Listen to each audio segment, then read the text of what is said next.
Well, I'm going to answer a few questions since this is actually probably more of my sweet spot anyway.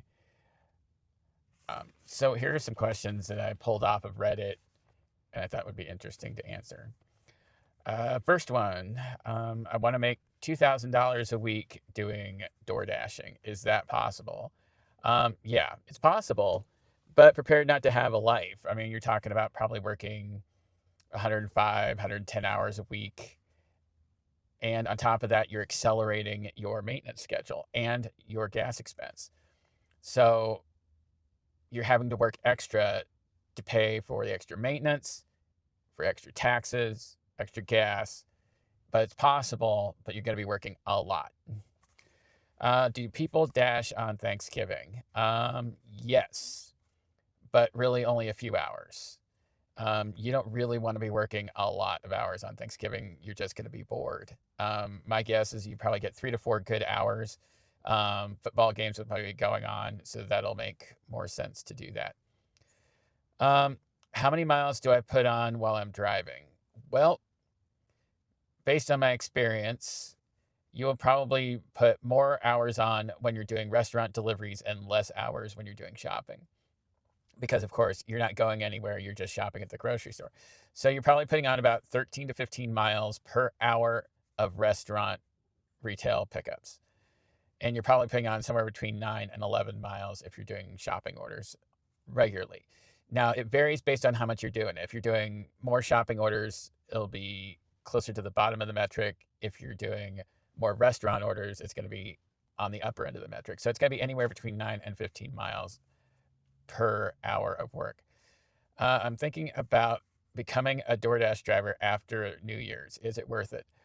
Ooh, not a good time to do DoorDash driving because usually the amount of orders goes way down between probably January until about St. Patrick's Day.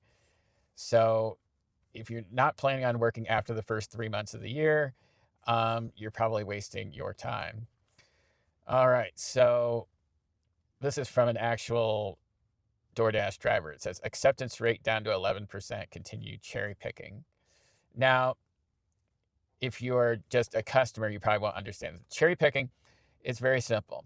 People are picking and choosing the best offers to take.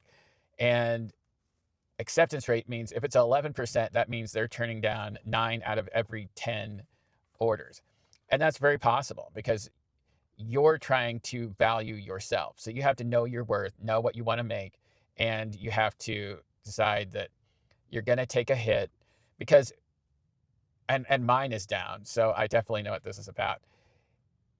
If you decide that you're going to turn down 9 out of every 10, they're not going to send you as many offers. So if you are in this situation, the best thing to do is to work the busiest times.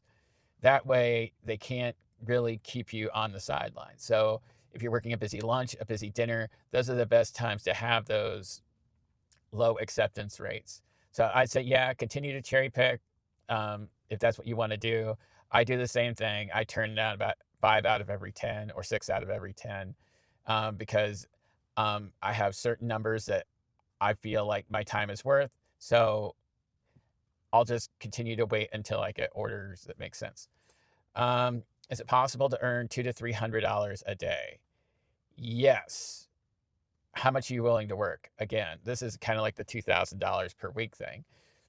And it kind of depends on the market because in some markets it may take you 10 hours a day. In other markets, it might take you 15. How much are you willing to work? Because you're having to cover more gas, more car maintenance, and be prepared to just not have a life. Let's see. Apartment drop-offs, rule of thumb. So this really varies, and let me kind of explain why, because every apartment set is different. Sometimes you have apartments with exterior, with the exterior stairs where all you have to do is go up and down the stairs. Some of them have the secure building where you have to be buzzed in or you have to punch in a code. And some of the more advanced ones, they're only, they use the key fobs and then they have to kind of buzz you in that way. I think they're asking about if you leave your car on. I think you kind of have to play it by ear because, when it's cold, I get it. You want to keep your car on. Um, but it really depends on the area. If you feel like it's an area where you feel safer in, then go ahead. If it's not, and this is where kind of just having some common sense comes in, because if you think it's not safe, don't leave it. It's not worth it, because a lot of the times you're spending 3 to 4 to 5 minutes in these apartments because it's, I'm just going to give you my experience. The people that order in these buildings, whether it's the exterior stair building or whether it's the key fob entry or the punch code entry, is that usually the people that are ordering are the ones in the farthest part of the hallway in the most upper portion of each building. So if you have a 5-floor building, you're probably ordering on the 5th floor and you're probably in the back corner of one of these buildings. If you're doing an exterior stair, you're probably going up 3 flights of stairs. So that's pretty normal to spend 3, 4, 5 minutes just to try and get in and out of there. And I see what is a very rare deal. Somebody got $120 tip. This never happens. But it's true. Somebody did get $120 tip. I have the screenshot of it. And that's about it. If I can find some more questions, I'll definitely answer those. Thank you very much.